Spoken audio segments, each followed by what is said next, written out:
കടന്നു പോകും, ചില ആളുകൾ നടന്നു പോകും, ചില ആളുകൾ ഇഴഞ്ഞു പോകും. വാഹനം കയറിയും മുട്ടിലിഴഞ്ഞും പാടുപെട്ടും സിറാത്ത് പാലം കടന്നു പോകും. ചില ആളുകൾ മിന്നൽ വേഗതയിൽ സിറാത്ത് പാലം വിട്ടുകിടക്കും. ചില ആളുകൾ സിറാത്ത് പാലം കടക്കാനാവാതെ തൊട്ട് താഴെയുള്ള ജഹന്നമെന്ന നരകക്കുണ്ടിലേക്ക് വീണുപോകും. അല്ലാഹു സുബ്ഹാനഹു വ തആല കാത്തുരക്ഷിക്കുമാറാകട്ടെ. ഈ സിറാത്ത് പാലം മിന്നൽ വേഗതയിൽ വിട്ടുകിടക്കാനുള്ള മഹാസൗഭാഗ്യം പണ്ഡിതന്മാരുടെ ഗ്രന്ഥങ്ങളിൽ രേഖപ്പെടുത്തിയിരിക്കുന്നു.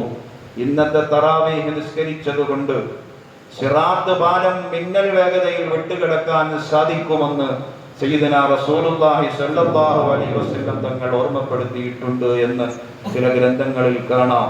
അത്തരത്തിലുള്ള മഹാസൗഭാഗ്യം അള്ളാഹു നമുക്ക് നൽകി അനുഗ്രഹിക്കുമാറാകട്ടെ. അള്ളാഹു വിചാരണയില്ലാതെ സ്വർഗത്തിൽ കടക്കാൻ നമുക്കും മാതാപിതാക്കൾക്കും തൗഫീഖ് നൽകുമാറാകട്ടെ. നോമ്പെടുത്തവർക്ക് കിട്ടുന്ന വലിയ സൗഭാഗ്യമാണത്. ഒരു വിചാരണയും ഇല്ലാതെ സ്വർഗത്തിൽ കടക്കാം.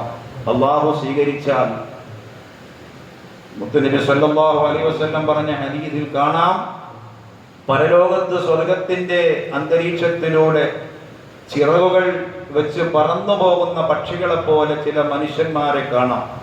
മലക്കുകൾ ആ മനുഷ്യന്മാരോട് ചോദിക്കുമത്രേ, എന്താണ് നിങ്ങൾക്ക് ഈ ചിറകുകൾ മുളയ്ക്കാൻ കാരണം? അള്ളാഹുവിന്റെ വിചാരണ കഴിഞ്ഞിട്ടില്ലല്ലോ, പിന്നെ എങ്ങനെ നിങ്ങൾ ഈ സ്വർഗത്തിലെത്തി എന്ന് മലക്കുകൾ ചോദിക്കുമ്പോൾ മലക്കുകളോട് ആ മനുഷ്യർ പറയും, ഞങ്ങൾ മുത്തുനബി സ്വല്ലല്ലാഹു അലൈഹി വസല്ലം തങ്ങളുടെ സമുദായത്തിൽ നോമ്പെടുത്ത ആളുകളാണ്. നോമ്പെടുത്തത് അള്ളാഹുവും അടിമയുമായിട്ടുള്ള ബന്ധമാണ്. വേറെ ആർക്കും അറിയില്ല. രഹസ്യമായി അള്ളാഹുവിന് ഇബാദത്തെടുത്ത് എനിക്ക് നോമ്പുണ്ടെന്ന് എനിക്ക് മാത്രമേ അറിയൂ, മറ്റാർക്കും അറിയില്ല, അള്ളാഹുവിനും അറിയാം. അങ്ങനെ രഹസ്യമായി നോമ്പെടുത്തത് കൊണ്ട് രഹസ്യമായി വിചാരണയില്ലാതെ ഞങ്ങളെ അല്ലാഹു സ്വർഗത്തിലേക്ക് കടത്തിയതാണ് എന്നാ മനുഷ്യന്മാർ പറയുമെന്ന് സയ്യിദുനാ റസൂലുള്ളാഹി സ്വല്ലല്ലാഹു അലൈഹി വസല്ലം നമ്മളെ പഠിപ്പിക്കുന്നു.